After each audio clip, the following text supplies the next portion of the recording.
je suis augmentée du prix d'une pizza. En fait, nous, on vaut plus. C'est simple à comprendre. L'argent est quelque chose d'important dans nos vies. J'aimerais avoir plus d'argent. Pour ne plus avoir peur de gagner trop d'argent. Eh bien, ces gens-là vivent grâce à famille épanouie. L'argent n'est pas sale si on l'utilise proprement. Incontesté des jeux qu'on offrait à ses habitants. Il s'agissait de combattants professionnels.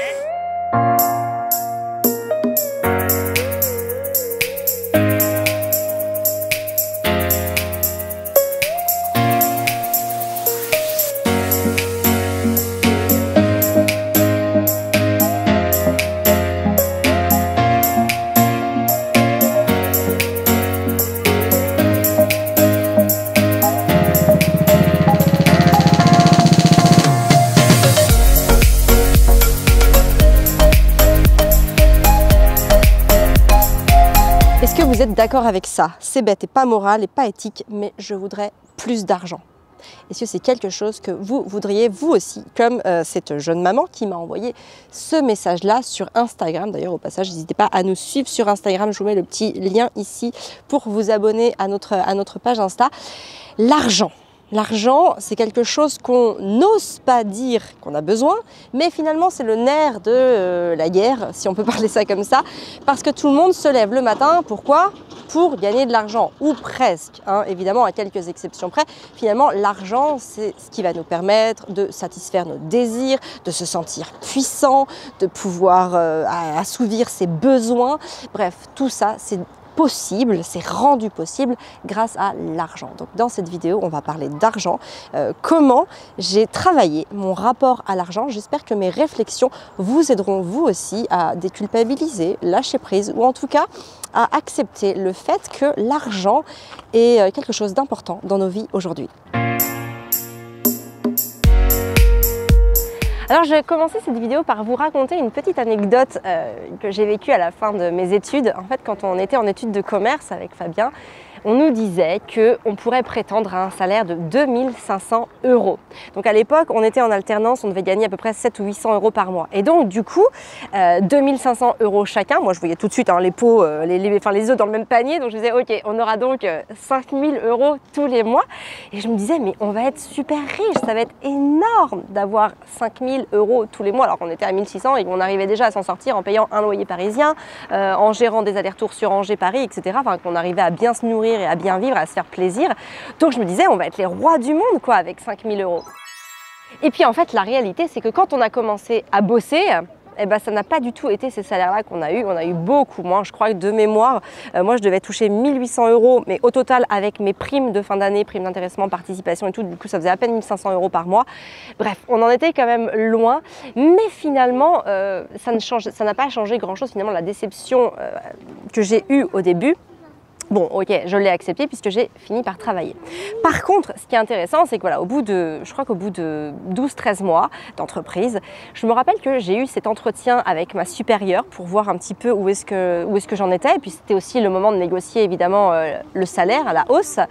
Et là, donc, on en vient à parler du salaire et elle me dit, ok Amélie, tu seras augmentée de 15 €. 15 €. Je sors de mon entretien. J'appelle Fabien, je lui dis Fabien, je suis augmentée du prix d'une pizza. Oh, tu vois? Et là, en fait, avec Fabien, on s'est dit un truc. On s'est dit que pourquoi est-ce qu'on travaille? Parce que évidemment qu'on travaille tous pour l'argent. Hein. La plupart du temps, on va travailler pour l'argent parce que sans argent, on ne peut pas faire grand-chose dans les sociétés organisées en Occident comme elles le sont. Donc bien sûr que l'argent, c'est important. Par contre, il y a un moment, on a dit, ok, en fait, nous, on vaut plus. On vaut plus d'argent. On estime que la valeur qu'on peut apporter vaut plus que l'augmentation d'une pizza, par exemple. Et donc, à partir de ce moment-là, avec Fabien, on a complètement switché. Et d'ailleurs, quelques mois après, on a fait des ruptures conventionnelles avec nos employeurs et on s'est mis à nos comptes. Tout ça, c'était donc en 2009. Et à partir de 2009, donc l'aventure de l'entrepreneuriat s'est lancée. Je vais vous raconter dans la suite de la vidéo que ça n'a pas toujours été évident et qu'au tout début, on gagnait beaucoup moins que le prix d'une pizza d'ailleurs, puisqu'en fait on gagnait quasiment rien, mais ça je vous le raconte dans quelques instants.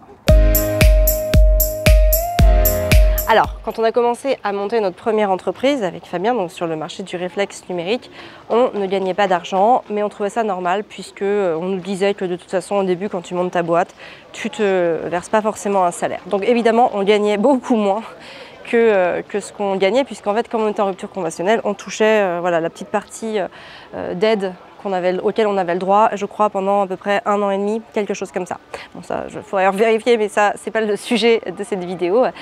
Et en fait, ce que j'ai compris, c'est que ça a quand même duré plusieurs années, parce qu'à la fin, quand on touchait plus ces aides, après on avait passé à l'ASS, je crois, donc à peu près 400 ou 500 € par mois. Donc c'est vraiment très très peu, et en plus, il y a 2 enfants qui sont nés durant cette période-là. On s'est rendu compte que finalement, l'argent, c'est pas ce qui rendait heureux, parce que dans ces moments-là, on n'avait rien. On n'avait rien. D'ailleurs, moi, j'avais très peur que mon frigo tombe en panne, que la voiture tombe en panne, parce que je savais que potentiellement, on allait devoir taper dans nos maigres économies pour pouvoir remplacer la voiture, le frigo, les plaques, le lave-linge, le lave-vaisselle, etc. si jamais ça tombait en panne. Donc du coup, on s'est vraiment rattaché à ce moment-là de notre vie sur les valeurs fondamentales, la famille, le bonheur d'être en bonne santé, voilà. Donc tout ça, c'est hyper important, je trouve, de l'avoir en tête déjà, parce que finalement, l'argent, c'est de l'énergie qu'on va pouvoir s'échanger, mais ça ne fait pas le bonheur. C'est pas parce que vous aurez plus d'argent que vous serez plus heureux. D'ailleurs, il y a beaucoup de gens qui sont hyper riches, qui en sont même venus au suicide, parce que voilà, ça les remplissait pas. En fait, ça donnait pas de constance, de consistance dans leur vie, et donc voilà, ils en pouvaient plus, ils sont morts finalement de chagrin. Quand on se suicide, pour moi, c'est voilà, en quelque sorte une mort de chagrin, etc. Bon, c'est pas, encore une fois, c'est pas le sujet de la vidéo, mais on peut pas vivre toute sa vie comme ça. Et vous voyez, hier, on était dans un taxi pour retourner au camping-car, et Arthur m'a demandé, maman, DHL, c'est la Poste. Et donc je lui explique, DHL, c'est pas la Poste. DHL, c'est une entreprise privée qui offre les mêmes services que la Poste, mais souvent à des prix plus chers. Et du coup, il me demande pourquoi. Et donc j'en viens à lui expliquer le fait que la Poste, c'est une entreprise publique, donc qui n'est pas forcément à but lucratif, qui s'en fiche de faire des profits, parce que voilà, il y a d'autres sources de rémunération, alors que DHL, entreprise privée, si elle ne fait pas de profit à la fin de l'année, ça risque d'être compliqué, parce qu'elle ne pourra pas payer les gens, parce qu'une entreprise qui ne génère pas d'argent n'est pas viable. Il y a un moment, elle va devoir s'arrêter.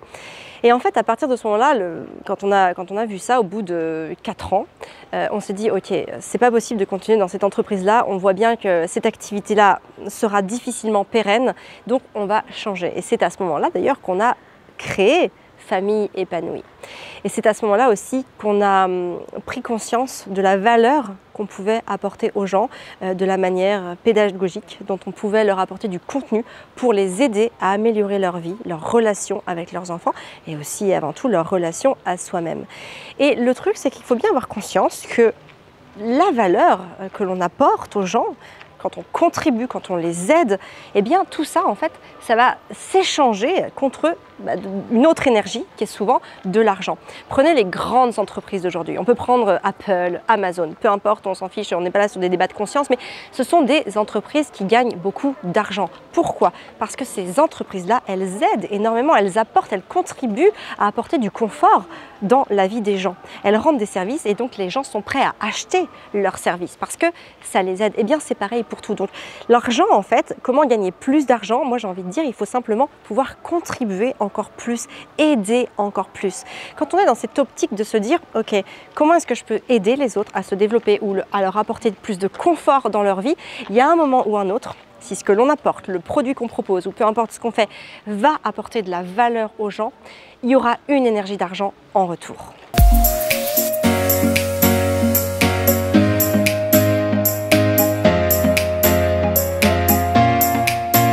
Alors il y a un point qui est vraiment important avec l'argent, c'est que souvent on pense que c'est mal, que c'est pas bien, que vouloir gagner de l'argent, c'est plutôt mal vu. Et ça part de notre enfance, notre non-éducation financière. Ça commence dès l'école, c'est-à-dire qu'à l'école, les personnes qui vont nous parler d'argent, ce sont nos professeurs, nos instituteurs. Et il faut savoir qu'en France, déjà, ces gens ne sont pas assez payés par rapport à l'importance de leur rôle. Donc c'est quand même compliqué, des gens qui gagnent peu d'argent, de nous éduquer sur ce sujet. Quand on consomme beaucoup de contenu qui va être à la télé ou à la radio, pour ne pas gagner beaucoup d'argent, pour rester devant la télé, vous ne faites pas des actions qui vont vous sortir de votre zone de confort, des actions qui vont aider les autres, vous restez devant votre télé devant des divertissements, et là on va vous complaire dans ce rôle-là, en disant bah, c'est bien de ne pas avoir d'argent. Ne pas avoir d'argent, c'est parce que vous êtes quelqu'un de bien. Et regardez, les gens qui ont beaucoup d'argent, bah, ce ne sont pas des gens bien.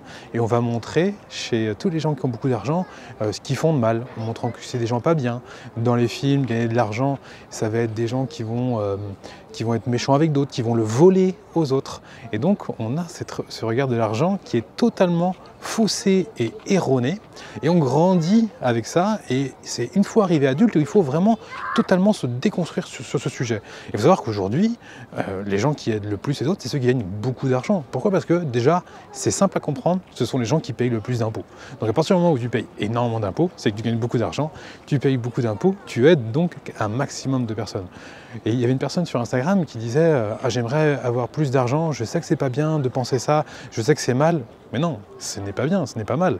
L'argent est une énergie, et l'argent, typiquement, ça va nous permettre parfois de passer des meilleurs moments. Alors comme Amélie le disait, c'est pas pour ça que vous serez plus heureux ou moins heureux, par contre vous aurez moins de problèmes dans votre tête, et vous allez simplement vous simplifier la vie en ayant plus d'argent.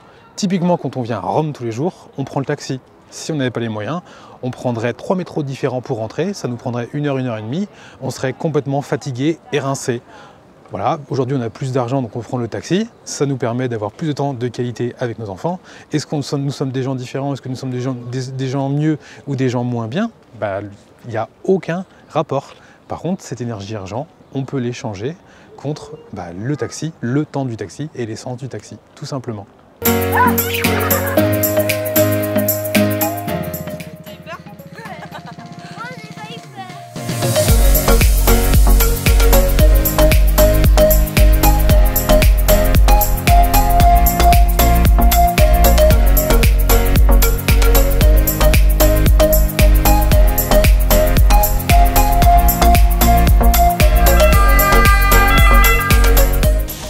Alors c'est ok si l'argent est une valeur importante pour vous. Par exemple, quand on a commencé Famille Épanouie en 2014-2015, on n'avait pas d'argent. Et donc en fait, on a mis beaucoup d'énergie dans Famille Épanouie et faire en sorte que ça marche parce qu'on avait besoin d'argent. Donc l'argent était la valeur presque la plus importante pour nous à cette époque. Bien plus important qu'aujourd'hui, alors qu'on en gagne beaucoup plus. Donc c'est pas parce que des gens gagnent de l'argent qu'ils sont attirés vers l'argent. Quand on manque d'argent, on a besoin d'argent, on parle souvent d'argent, on fait attention à nos dépenses, on essaie d'en gagner plus. Et c'est normal parce qu'on va en manquer. Donc c'est ok si aujourd'hui l'argent est important pour vous, elle l'a été pour nous il y a quelques années. Maintenant qu'on en a plus, c'est beaucoup moins important. Et c'est aussi un problème par rapport à ce que vous expliquait Amélie au début, c'est plus vous allez aider de personnes, plus vous allez créer de valeur, plus vous allez gagner d'argent. Et aujourd'hui, égoïstement, on gagne suffisamment d'argent, donc on cherche moins à aider plus de personnes. On aide toujours des gens grâce à nos programmes, mais on va moins se booster, on va moins travailler à fond au quotidien pour gagner plus d'argent parce que on a un peu ce qu'il faut. Donc maintenant, on est dans cette zone, nous, où il faut qu'on passe à autre chose, qu'on passe à un nouveau pourquoi pour aider beaucoup plus de personnes. Et en aidant beaucoup plus de personnes, on gagnera de facto plus d'argent. Et autre point important avec l'argent, c'est que plus on en gagne, plus on en redistribue. Je vous parlais tout à l'heure des gens qui payent beaucoup d'impôts parce qu'ils gagnent beaucoup d'argent. Et nous, dans notre entreprise, il y a des gens qui travaillent avec nous, qui sont freelance. On n'a pas de salariés, mais des gens qui travaillent avec nous. On en a environ 3, 4, 5, ça dépend un peu des moments.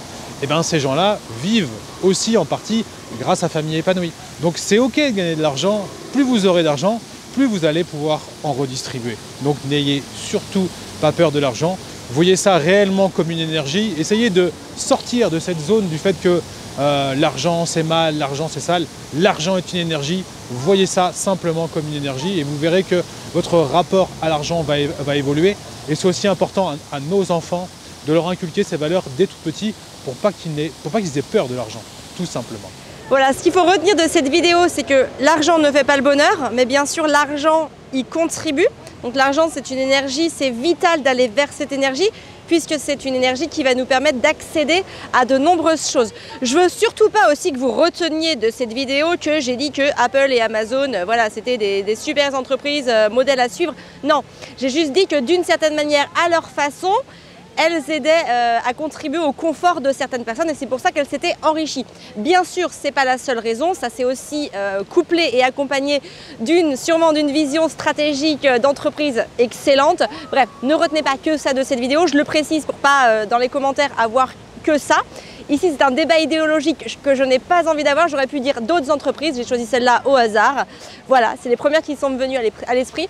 En tout cas, gardez bien à l'esprit que l'argent n'est pas sale quand il est utilisé proprement. Et ça, à mon sens, c'est fondamental parce que, à notre échelle, on a le pouvoir de choisir, en fait, de faire ses choix, ses convictions selon ses valeurs en utilisant notre argent à bon escient, notamment en l'utilisant dans les circuits courts, chez les créateurs auprès de chez nous, sur les marchés. Enfin, notre façon de consommer, notre système de consommation peut être très propre selon la manière dont on l'utilise. Donc voilà, moi j'aime bien cette petite phrase, l'argent n'est pas sale si on l'utilise proprement. Je trouve que c'est un bon truc à garder et à avoir en tête pour ne plus avoir peur de gagner de l'argent, de gagner plus d'argent, de gagner trop d'argent. Parce que voilà, il y a aussi cette redistribution qui va permettre d'emmener des gens autour de nous. C'est un peu, encore une fois, un principe de la permaculture, de la permaéconomie. Donc voilà, si cette vidéo vous a plu, si vous voulez en savoir plus sur la manière dont on gagne notre vie, comment on a fonctionné, comment on fonctionne au niveau mindset, au niveau état d'esprit avec nos enfants, etc., etc. Vous vous inscrivez à la conférence en ligne que je vais donner sûrement dans pas longtemps, je donne très régulièrement. C'est une conférence donc 100% en ligne, vous pouvez la regarder de chez vous, 100% gratuite. En général, on passe un bon petit moment ensemble et à la fin, vous pouvez me poser toutes vos questions. Donc voilà, le lien pour la prochaine est dans la description. Je vous dis à très bientôt, n'hésitez pas à liker, partager, commenter et surtout, prenez soin de vous pour pouvoir prendre soin de vos enfants. Ciao, ciao!